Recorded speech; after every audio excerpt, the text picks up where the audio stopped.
everyone, and welcome back to Learn English Hub. We are so incredibly happy to have you here with us today.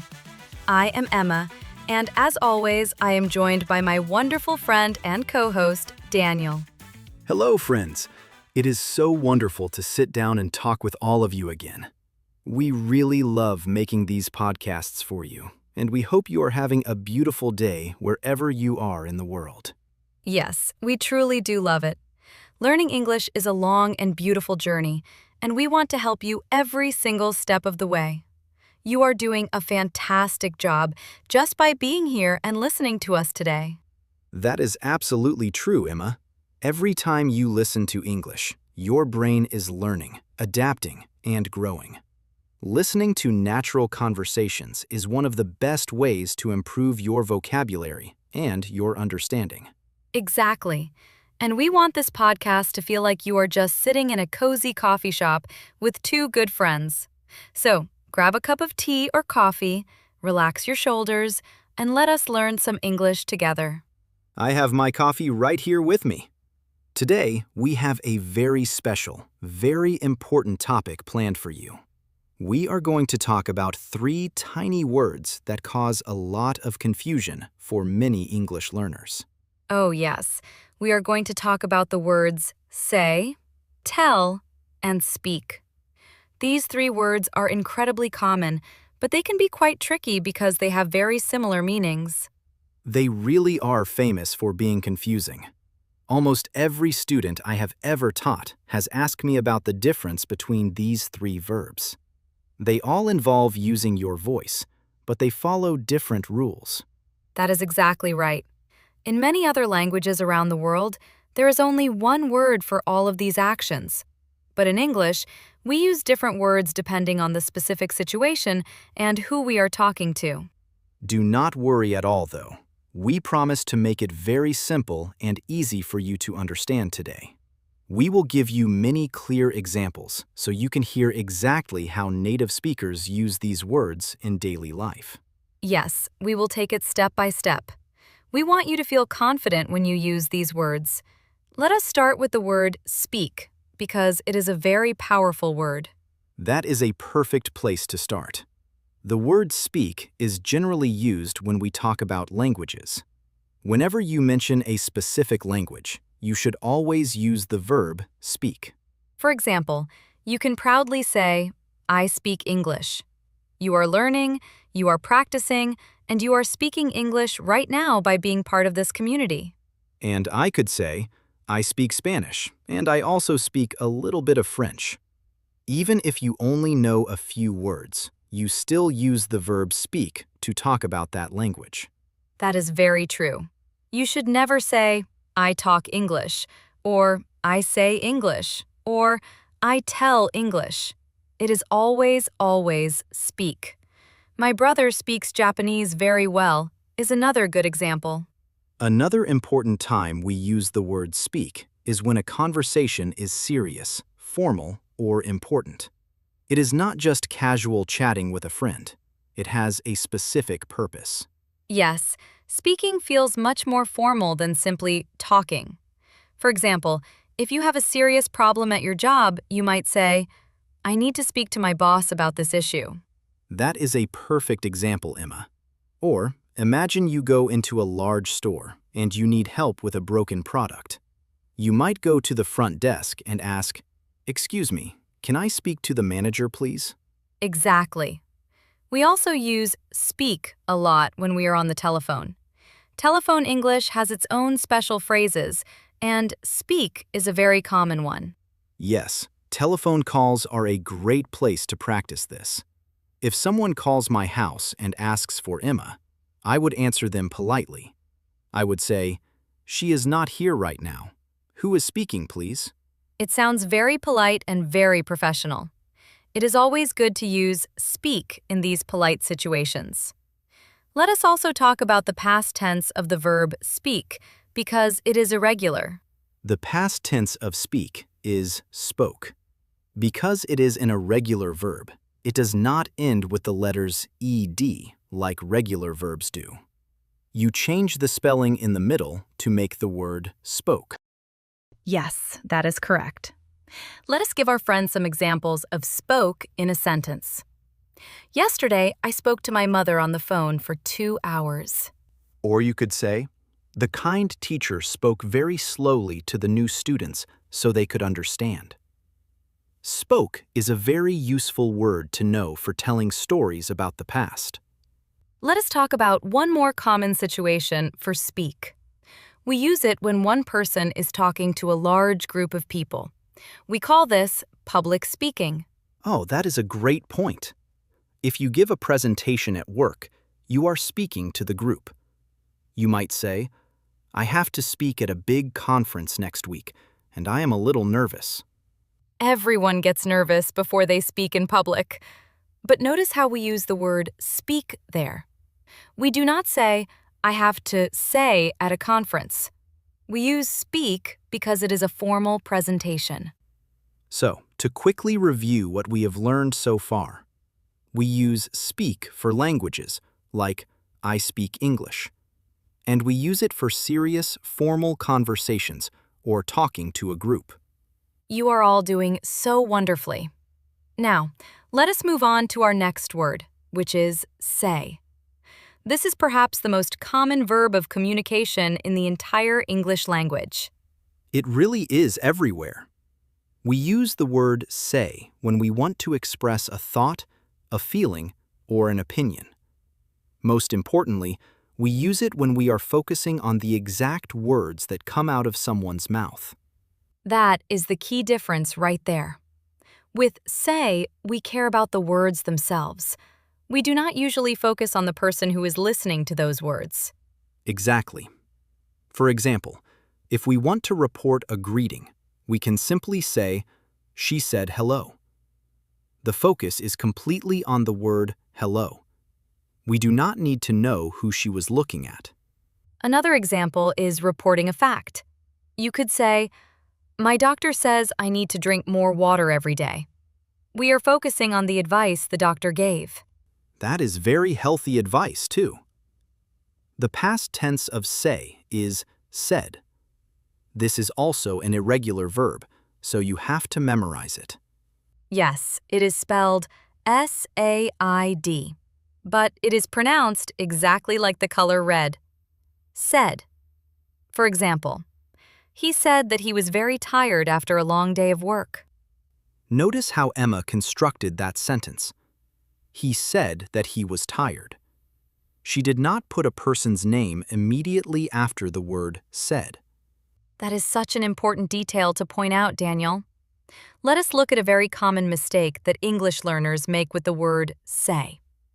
Many times, people try to put the listener right after the verb. Oh, I hear this mistake all the time in my classes. Students often say things like, he said me that he was hungry. But that structure is not correct in English. You are right.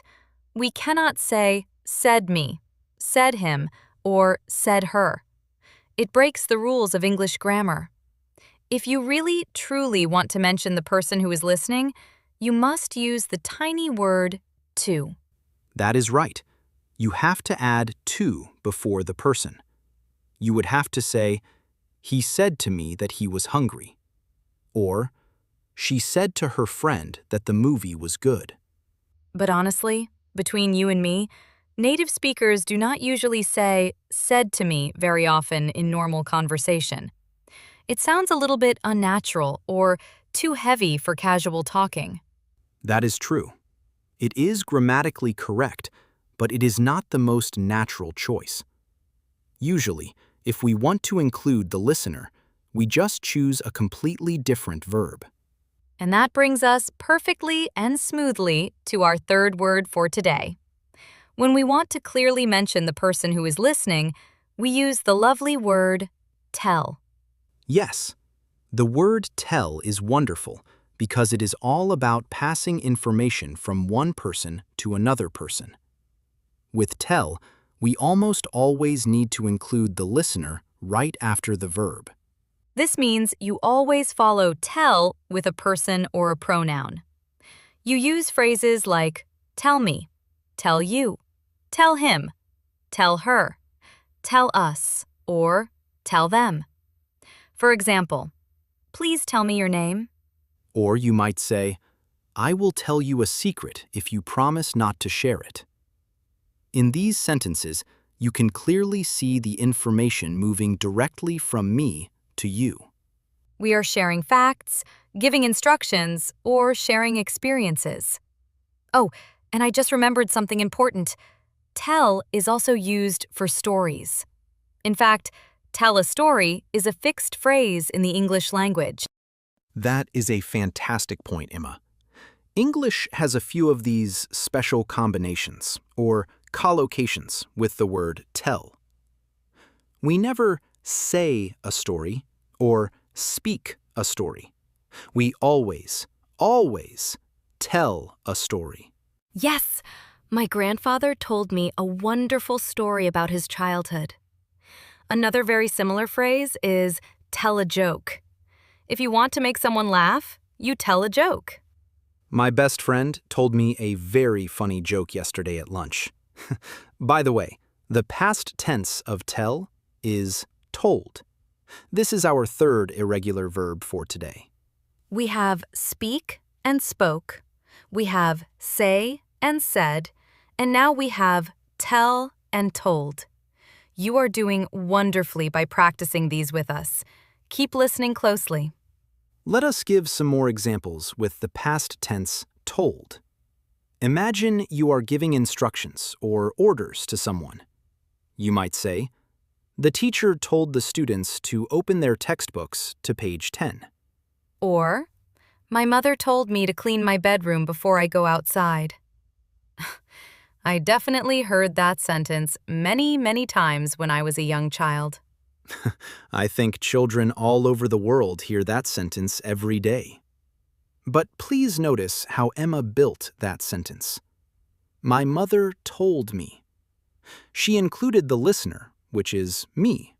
Exactly. Let us remember earlier when we talked about the incorrect sentence, he said me that he was hungry. The correct, natural way to say this is to use the word tell.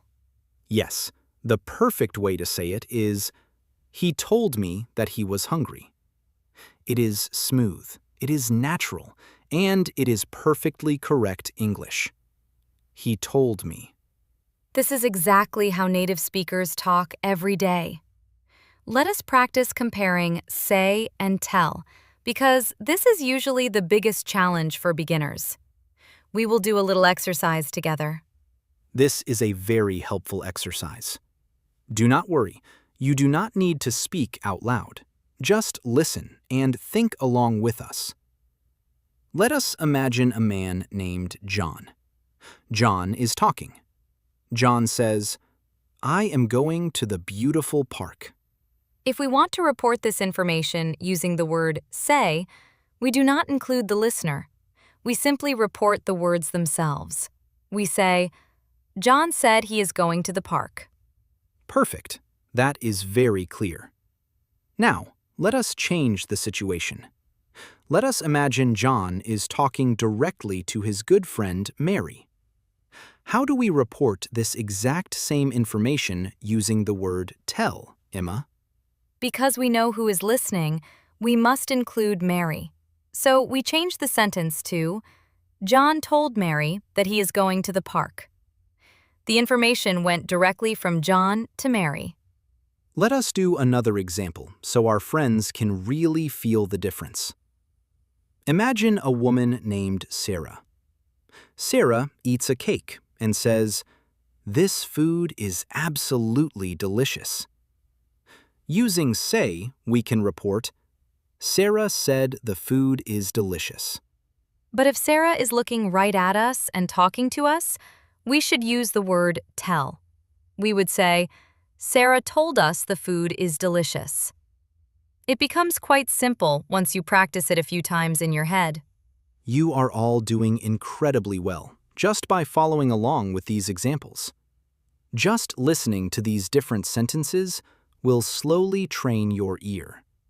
Soon, you will know the right word to use just by how it sounds to you. I completely agree. It becomes a feeling after a while. I want to mention a few more special phrases with the word tell before we finish our main topic. We already talked about tell a story and tell a joke. Ah, yes.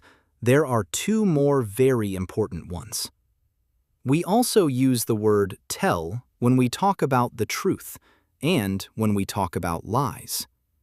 We always use the phrase, tell the truth. For example, a good friend will always tell you the truth, even when it is difficult. We never say, speak the truth or say the truth. It is simply, tell the truth. And the exact opposite phrase is also true. We use tell when someone is not being honest. We say, tell a lie. The little boy got in trouble because he told a lie to his parents. So, if we put them all together, we have 4 very common, very useful fixed phrases with the word tell. Tell a story, tell a joke, tell the truth, and tell a lie. Memorizing those 4 simple phrases will help you sound so much more natural when you are speaking English. I highly recommend writing those 4 phrases down in your notebook later. Another common use of tell is when we ask about the time. We say, "Can you tell me the time, please?" We do not say me the time. It is always, tell me the time, because you are passing information to me. And one last fun phrase with tell is tell the difference. If two things look very similar, you might say, I cannot tell the difference between these two identical cars. It means you cannot see how they are different. That is a great addition, Daniel. Tell the difference is a phrase you will hear a lot in English movies and television shows. We are giving you so many wonderful tools today. It is a lot of information, but we know you can handle it. Now, let us do a very thorough review of all 3 words so our listeners can organize everything clearly in their minds. A review is a wonderful idea. It helps the brain remember all the new things it just learned. We will start at the very beginning with our first word, speak. We use the word speak primarily for languages. For example, I speak English, or she speaks Italian. We also use speak for serious, formal conversations or presentations, like, I need to speak to the doctor, or he will speak at the meeting. Next, we have the word say. We use say when we want to focus entirely on the words that are spoken, the quote, or the opinion. We usually do not mention the person who is listening. For example, she said it is raining outside. And finally, we have the beautiful word tell. We use tell to pass information directly from one person to a specific person. You absolutely must include the listener after the verb. Like, please tell me the time, or he told his brother to hurry up. And do not forget our special phrases for tell. We use tell for stories, jokes, the truth, and lies. When you break it down into these small, clear rules, it is not too difficult to manage. Learning English takes time and patience, and you should be so incredibly proud of your progress today. Just making the decision to listen to this podcast shows that you are dedicated to learning. Absolutely. The most important thing you can do is to keep trying, keep listening, and keep exposing yourself to the language. We highly recommend that you practice a little bit of English every single day. Yes, daily practice is the secret to success. Even just 10 or 15 minutes of listening to a podcast or reading a simple article can make a huge difference in your confidence over time. If you make a mistake while you are practicing, please do not worry. Do not feel bad. Mistakes are a normal, healthy part of learning. They are simply proof that you are trying new things. I completely agree. Even native speakers make grammar mistakes when they are talking fast. The goal is not to be perfect. The goal is to communicate and connect with people. That is so true, Daniel. Communication is what matters most. We want you to feel relaxed, safe, and happy when you learn with us here. English is just a friendly tool to help you make new friends all over the world. Before we finish our lesson for today, we want to ask you a very small favor. If you enjoyed this podcast and found it helpful, please take a moment to subscribe to the Learn English Hub channel. Yes, please hit that subscribe button and give this video a big thumbs up. It really helps our channel grow, and it allows us to keep creating more free, helpful lessons just for you. We love doing this for our community.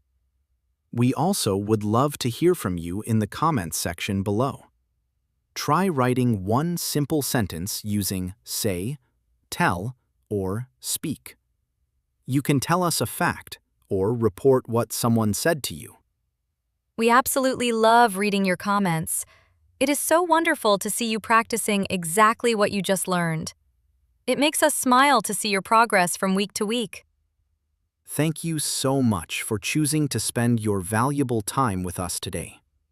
We know you have a busy life, and we appreciate you being here. You are doing amazing work. We truly hope you have a beautiful, peaceful, and productive day. Keep practicing your English, stay positive in your heart, and we will talk to you next time on Learn English Hub. Goodbye, friends. Goodbye, everyone. Keep up the great work, and we will see you soon.